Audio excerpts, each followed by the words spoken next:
Mari kita lihat saudaraku, San Paulus kepada Timotius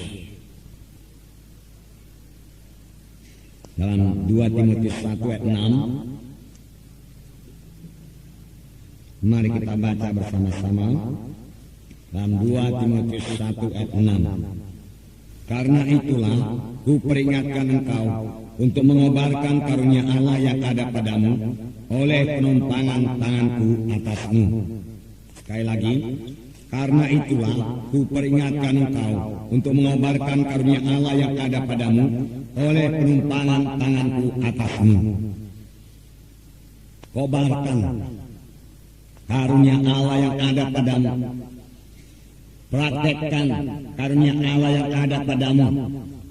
Pakai apa yang sudah diberikan Tuhan kepada kita. Melayani dengan kekuatan yang daripada Tuhan.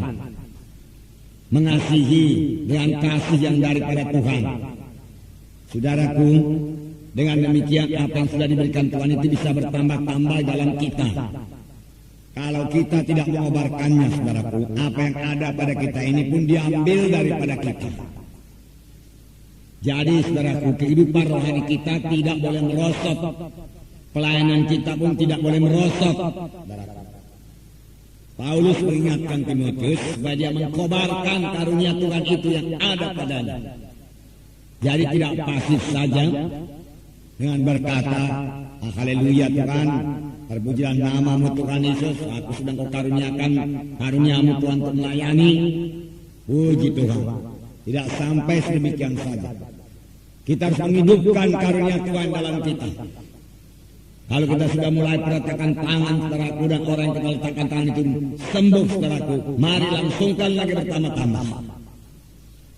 Tidak biasa-biasa saja. Tidak rutin saja. Sebagaimana dikatakan oleh orang dunia ini, rutin saja, biasa-biasa saja. Dalam Tuhan tidak ada biasa-biasa. Dalam Tuhan kita bertumbuh, atau kalau kita tidak bertumbuh, kita sudah mundur. Doa kita pun tidak bisa biasa-biasa saja. Kalau doa kita biasa-biasa saja, kita akan merosot. Boleh jadi waktunya, saudaraku, biasa-biasa, 1 jam atau jam lebih sedikit. Harus tetapkan demikian. Tapi, saudaraku, isi doa itu bertambah hari, bertambah menurut kehendak Tuhan. Bertambah hari, bertambah rohani. Bertambah hari, bertambah berkuasa. Apalagi kalau kepada saudara sudah dikaruniakan karunia-karunia Tuhan. Saudara boleh jadi sudah merasakan urapan Tuhan dalam kesaksian saudara. Pimpinan Tuhan dalam pelayanan saudara. Itu merupakan karunia Tuhan kepada saudara. Anugerah Tuhan kepada saudara. Kobarkanlah itu, hidupkanlah itu, jalankanlah itu, pakailah itu, saudara. Saudara, ini bukan hanya bagi Timotius saja, tapi bagi kita semua, saudara. Jadi rindukanlah karunia-karunia Tuhan itu. Kalau belum dapat berdoa sungguh-sungguh, Tuhan sudah memanggil saudara untuk melayani. Tentunya Tuhan juga sudah melengkapi saudara untuk melayani. Sebenarnya kalau Tuhan belum melengkapi saudara untuk melayani, saudara sudah lama jatuh meninggalkan pelayanan ini. Berarti Tuhan menopang saudara. Berarti Tuhan telah memberikan anugerahnya kepada saudara. Dan saudaraku, anugerah yang sudah diberikan Tuhan kepada kita, kobarkan itu, kobarkan. Saudaraku, dalam Tuhan ini, saudaraku, Tuhan, saudaraku, hanya mau kalau kita bersungguh-sungguh. Dalam Tuhan yang separuh-separuh hati, yang asal jadi, itu nggak laku, saudara. Sungguh-sungguh. Doa juga sungguh-sungguh. Apakah kata Tuhan kepada Elia? Semua kita sudah mendengarkan. Elia, tunjukkanlah dirimu kepada Ahab, aku mau menurunkan hujan kepada orang Israel. Sebab aku mau memberi hujan kepada bangsa Israel yang sudah 3 tahun lebih dalam kekeringan. Itu kehendak Tuhan. Mau memberikan hujan. Tetapi apakah yang diperlukan oleh Elia? Pertama, Elia membereskan dulu seberes-beresnya, saudaraku, keadaan bangsa Israel. yang pada waktu itu saudaraku menyembah Baal dan Asitoret. Nah saudara, lalu saudara sudah tahu ceritanya, terjadilah pertandingan di atas Gunung Karmel. Nabi-nabi Baal membuat persembahannya, Elia membuat persembahannya. Tuhan yang menjawab dengan api, itulah Tuhan yang hidup.